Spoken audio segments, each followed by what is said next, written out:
Bonjour à tous, ici Alissa avec ma recette de mloukhia. C'est une recette à laquelle je tiens beaucoup puisqu'il s'agit de la recette de ma grand-mère que je viens de perdre il y a quelques jours. J'ai tenu à vous la proposer pour vous dévoiler un petit peu de secret, un petit peu une part d'elle. Il s'agit d'une recette nabelienne, donc la mloukhia comme elle est faite à Nabeul. Il en existe d'autres avec d'autres viandes, d'autres façons de faire. Mais voilà, je vous ai donné un petit cadeau familial.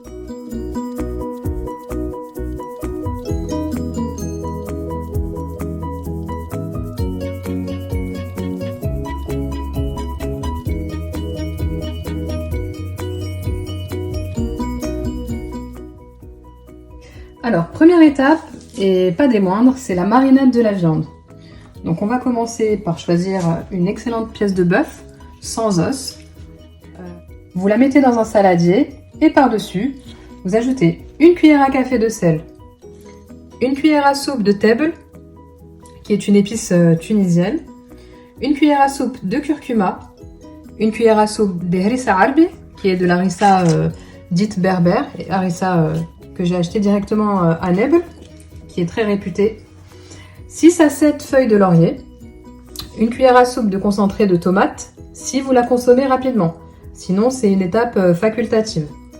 Vous avez également 4 gousses d'ail qui ont été écrasées au préalable. Et puis, mon petit ingrédient en surprise, c'est la menthe séchée. Le curcuma a également son importance et on va en mettre une cuillère à soupe. Pour les personnes qui mangent piquant comme moi, on va mettre une cuillère à soupe de piment paillette, une cuillère à soupe de poivre noir, une cuillère à soupe de piment fort. Et encore une fois, ces éléments sont facultatifs. Et comme je suis de Nabeul, je ne pouvais pas faire l'impasse sur le piment séché, bien sûr. On a également le pétrole tunisien, l'huile d'olive importée directement de Tunisie. Pour la quantité d'huile d'olive, pour l'instant, ce sera un petit verre. Donc j'ajoute mon har, mon piment, et on va venir ajouter l'huile d'olive qui va servir de liant. Donc on malaxe convenablement la viande jusqu'à obtenir un mélange homogène.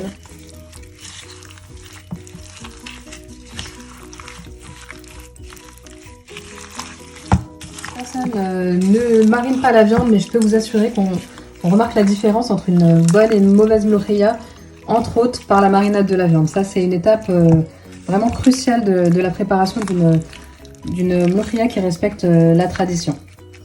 Pour les piments, on va les laisser de côté, c'était juste pour vous les présenter, mais on va les utiliser ultérieurement dans la sauce.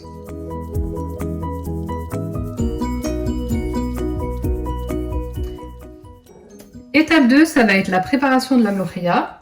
Donc j'aurais pu vous mettre la poudre de Corette, donc la mloukhia qui est ici, dans un beau contenant, etc. Mais non, ça, ce petit sachet, il a toute une histoire. Parce que ça me rappelle les fois où justement on m'envoyait petite aller chercher la mloukhia pour la préparation du plat qu'on attendait tant. Donc j'insiste vraiment, je veux vous la présenter dans ce sachet qui paye pas de mine, mais que j'adore tellement. Bon, l'avantage de cette recette, c'est que vous allez pouvoir la suivre à travers le Cookéo. Bon, c'est vrai que c'est un petit peu moins traditionnel, mais c'est pas mal pour les femmes qui travaillent, pour les hommes qui travaillent et qui ont besoin de se dégager un petit peu de temps, tout en mangeant des plats traditionnels. Je pense que c'est le bon compromis. Donc là, je vais tenter une première utilisation. Habituellement, je la fais de façon classique, mais a priori, on va diviser par deux les temps de cuisson, donc c'est pas négligeable. Par contre, l'indispensable, c'est ça, mon meilleur ami. Une cuillère en bois d'olivier, offert par ma maman. Donc une cuillère que j'affectionne particulièrement et que j'échangerai pour rien au monde. Et je peux vous dire que ça, dans la nourriture, c'est un côté traditionnel qui est pas déplaisant du tout, bien au contraire. Vous imaginez même pas l'odeur qui peut se dégager de ce petit sachet là. Donc, pour une mloukhia, bien sûr prévue pour des gourmands, on prévoit 2 cuillères bombées par personne. Ce sera l'équivalent de 2 assiettes. Donc, je vais mettre 6 à 8 cuillères. Donc voilà, j'ai préparé la quantité nécessaire de Corette. Donc à savoir 180 g de mloukhia, donc de poudre de Corette, pour 350 ml d'huile classique et non pas d'huile d'olive. Donc on va commencer par mettre l'huile de tournesol directement dans le Cookéo. Si vous avez une casserole, c'est un faitout, c'est tout à fait possible également.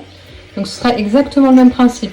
Il faudra laisser cuire 1 heure, tandis que là on va tenter une demi-heure déjà, sans viande, sans rien.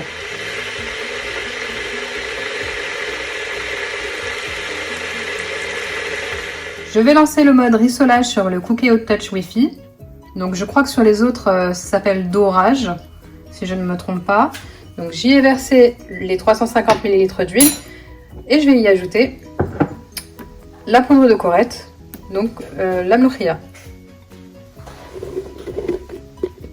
On mélange vivement. Voilà la texture que doit avoir la mlokhia. Alors concentrez-vous bien sur cette étape puisqu'elle est primordiale à la réussite de la mlokhia. Tous les conseils que je vous donne là, surtout pour le début, le lancement de votre mlokhia sont primordiaux. Donc on va laisser chauffer légèrement la mlokhia jusqu'à ce qu'elle fasse de petites bulles, hein, pas la peine de la faire cuire non plus. C'est là qu'on va ajouter 1,5 litre d'eau chaude. Donc après 4 minutes en mode rissolage doux, on va pouvoir ajouter l'eau chaude. Donc vous voyez, ça commence à faire des petites bulles sans trop cuire la mlokhia. Mais on voit hein, qu'elle a pris un petit peu de densité. Donc là, je vous laisse voir en direct le résultat lorsque vous ajoutez de l'eau chaude.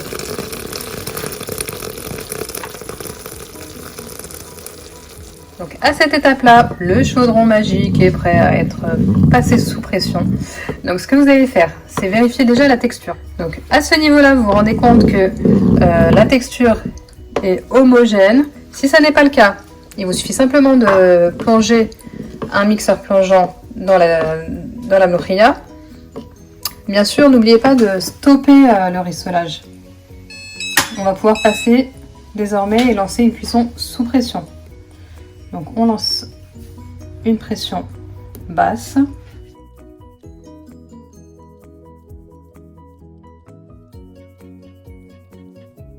Donc à cette étape-là, c'est un petit peu visqueux, c'est tout à fait normal. Si ça ressemble au lac du monstre du Loch Ness, c'est que c'est en bonne voie. J'ai lancé pour 1 heure, mais j'arrêterai certainement à une demi-heure afin de vérifier l'état de ma cuisson. Pour ceux qui me connaissent un peu, il était difficilement envisageable de laisser ma mlokhia 1 heure sans vérifier la cuisson. Donc je vais ouvrir au bout de 35 minutes. Vérifions ensemble.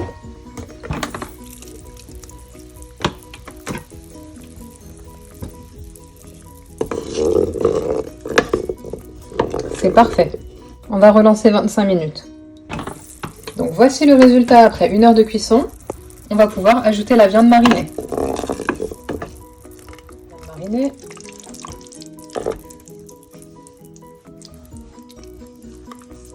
Et je mélange. J'ajoute mes piments séchés pour un voyage direct à Naples. Je ferme ma machine et on lance une cuisson pour 1 heure. Enfin, pour commencer. Voici le résultat obtenu après 1 heure de cuisson sous pression. Par mesure de sécurité, je vais ôter la viande puisqu'elle m'a l'air plutôt très bien cuite. Et on va continuer pendant 1 heure. Après 3 heures de cuisson au total, soit 2 heures après le retrait de la viande, voici l'huile qui est remontée à la surface. C'est un très bon indicateur quant à la cuisson de la mlokhia. Pour parfaire la cuisson de la mlokhia, ce que je vais faire, c'est que je vais ajouter la viande que j'ai extraite dans un premier temps et relancer une cuisson. Donc j'ai ajouté la viande et je vais pouvoir lancer une cuisson en mijotage doux. Et je vous souhaite un bon appétit chez Ayataiba.